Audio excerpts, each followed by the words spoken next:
Shalom saudara dan saudari yang terkasih dalam Tuhan kita Yesus Kristus. Marilah kita luangkan waktu beberapa menit untuk berkencan dengan Tuhan saat ini, agar dari hari ke hari kita semakin dekat dengan Tuhan, sehingga hidup kita semakin diberkati dan menjadi berkat. Pembacaan dari surat Rasul Paulus kepada jemaat di Efesus, bab 2 ayat 10. Karena kita ini buatan Allah, diciptakan dalam Kristus Yesus untuk melakukan pekerjaan baik yang dipersiapkan Allah sebelumnya. Ia mau supaya kita hidup di dalamnya. Demikianlah sabda Tuhan, syukur kepada Allah. Saudara dan saudari yang terkasih dalam Tuhan kita Yesus Kristus, suatu kali seorang tukang jam berkata kepada sebuah jam dinding, "Maukah engkau kujadikan sesuatu yang berguna bagi orang banyak?" "Ya, aku mau," jawab jam dinding tersebut. "Kalau begitu, aku akan menaruh baterai di dalammu sehingga engkau bisa bekerja," kata tukang jam. "Silakan Tuan," kata jam dinding penuh penyerahan diri. "Tetapi jika baterai di dalammu sudah aku ambil karena kehabisan daya, maka engkau tidak bisa bekerja lagi. Untuk itu, tetaplah bekerja selama baterai itu berfungsi di dalam tubuhmu," jelas tukang jam lebih lanjut. Si jam dinding menuruti kehendak si tukang jam dengan sikap yang rela. Si tukang jam pun memasukkan baterainya ke dalam jam dinding tersebut, dan sejak itu ia mulai bekerja. Kini jam dinding itu telah berdaya guna. Dilihat orang atau tidak, ia tetap berdenting. Dihargai orang atau tidak, ia tetap berputar. Walau tak seorang pun mengucapkan terima kasih, ia tetap bekerja. Saudara dan saudari yang terkasih dalam Tuhan kita Yesus Kristus, demikian juga dengan manusia. Ketika Tuhan menciptakan manusia dan memberi baterai, yaitu nafas hidup, sebenarnya Tuhan memiliki tujuan. Tuhan menaruh daya berupa potensi supaya manusia bisa bekerja atau berkarya.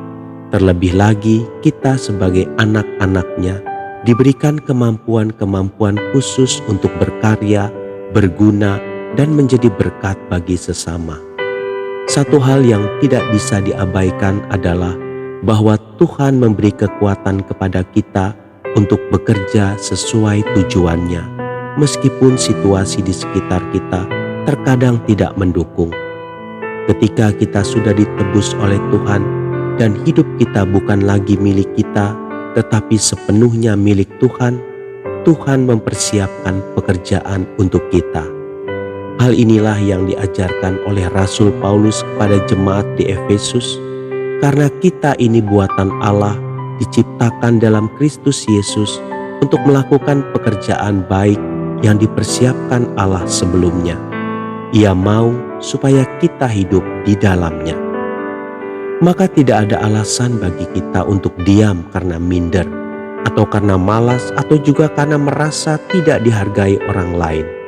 Tuhan menghendaki supaya kita tetap berguna sampai pada akhirnya, di mana baterai di dalam diri kita telah kehabisan dayanya, yaitu ketika Tuhan memanggil kita untuk menghadapnya. Saudara dan saudari yang terkasih dalam Tuhan kita Yesus Kristus, mari selama Tuhan masih memberi kita hidup, kita lakukan hal-hal yang baik dan berguna bagi sesama, serta yang berkenan bagi Tuhan. Tidak usah memusikkan diri dengan pujian dan penghargaan manusia. Sekalipun hal-hal baik yang kita lakukan tidak dilihat atau tidak dihargai oleh manusia, kita harus tetap melakukannya dengan baik. Ingat, kepada Tuhanlah kita mempertanggungjawabkan apa yang kita lakukan. Dan Dia jugalah yang akan menghargai dan memberi upah menurut pandangannya. Tuhan Yesus memberkati. Marilah kita berdoa dalam nama Bapa dan Putra dan Roh Kudus. Amin. Tuhan Yesus, mampukanlah aku untuk bertindak secara konsisten dalam melakukan hal-hal yang berkenan bagi-Mu, sehingga hidupku bermanfaat. Amin. Dalam nama Bapa dan Putra dan Roh Kudus. Amin.